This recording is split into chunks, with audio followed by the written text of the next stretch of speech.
هاجمت في 29 من يوليو مجموعة من المجرمين المسلحين بسيارة من نوع ليغانزي في مسار دوشنبه كولا في ناحية دنغرة بمحافظة ختلان على 7 سياح أجانب من مواطني الولايات المتحدة وسويسرا وهولندا وفرنسا بدراجات حول مدينة كولا في اتجاه دوشنبه. بعد الهجوم عليهم وإلحاقهم بجروح تسببت في إصابات جسدية خطيرة واختفوا من مكان الحادث. نتيجة لذلك توفي 4 سياح أجانب: أوستين جايل، لورين آن مونتيس، مواطنين أمريكيين، فيوكس رينفيلين ومواطن هولندي خامل ماركوس من سويسرا، واثنين آخرين كيم إيريس وديمان ماركلير مواطن سويسري انتقل إلى المستشفى لناحية دنغرة. والمواطن الفرنسي جين لم يتعرض لهذا. وفي ذلك الوقت أنشئ فريق متخصص فوري تحت إشراف النائب الأول لوزير الداخلية علي فلم شهزادة. وفي الوقت نفسه شاركت النيابة العامة ووزارة الشؤون الداخلية واللجنة الدولة للأمن الوطني في العمليات الخاصة البحثية الأخرى من أجل فتح دعوى جنائية. وقد حضر ضباط انفاذ القانون على مسرح الحادث وتم فتح دعوى جنائية من جانب النيابة العامة لجمهورية طاجكستان. وقد وضعت إجراءات جنائية لتحقيق والملاحقة للمجرمين. عند البحث عن المجرمين بمساعدة سكان الحي استخدمت سيارة في الجريمة في قرية توربولاغ في مقاطعة دنغرة. بعد ذلك اعتقل عبد الصمد حسين عبد الصمادوفيتش.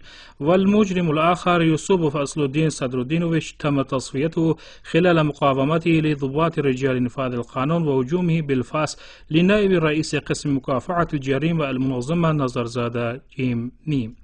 في وقت وقوع الحادث تم الكشف عن السيارة وتلقى الأدلة على الحقائق مثل السكين والدم ومنديل وموبايل والأحذية الرياضية وجوازات السفر على اسمي مريد حسام الدين وصفار زفار من سكان مقاطعة بانج.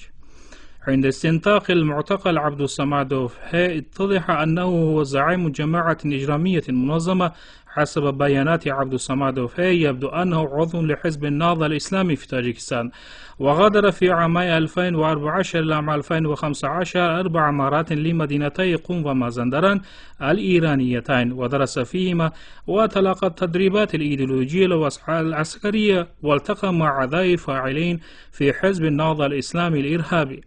منهم المجرم المطلوب عبيدوف ناصير خوجا غانيجانوفيتش ذو اسم مستعار قاري ناصير، وانضم إلى حزب النهضة الإسلامي من خلال المبايعة.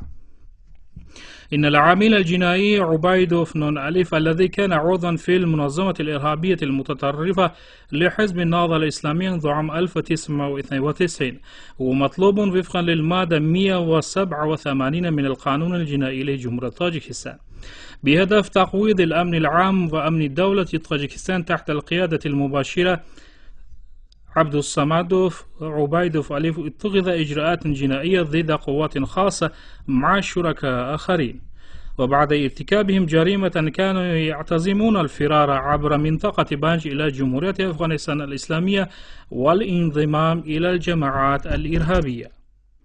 وقد اتضحت إن أخاه عبد الصمادوف بختيار عبد الصمادوفيتش الملقب بملا عمر هو عضو في منظمة الحركة الإسلامية في تركستان الإرهابية، وهو الآن في السجن جزاء لارتكابه جرائم إرهابية.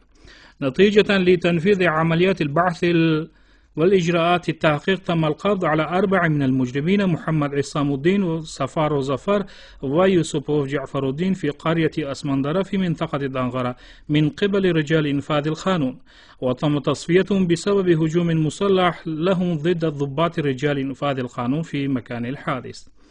وألقي القبض على قاطني مدينة كولا شريبوف ديلافار ونزاروف جامشيد وقاطن الناحية جيحون صفاروف ويسودين للاشتباه بالارتباط بمجموعة الجريمة المنظمة، وقاطن مدينة ناراك غانييف كرامة الله عصمة الله لتنفيذ هذه المجموعة.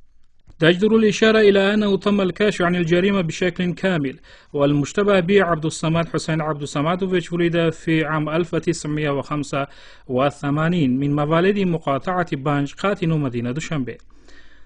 مغمد عصام الدين يار مامادوفيتش من مواليد 1999 مقيم في مقاطعة بانج تعاونية كابوت قرية سيلغا. سافاروف زفرجان جومايفيتش من مواليد عام 1999 مقيم مقاطعة بانج تعاونية كابوت قرية سلغاء.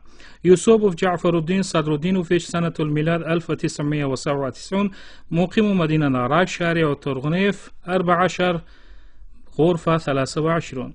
يوسوبوف أصل الدين دولت بيكوفيتش من مواليد عام 1992 قاتل مدينة ناراك شارع تورغنيف 14 غرفة 23. تم تصفيته نتيجة للأحداث.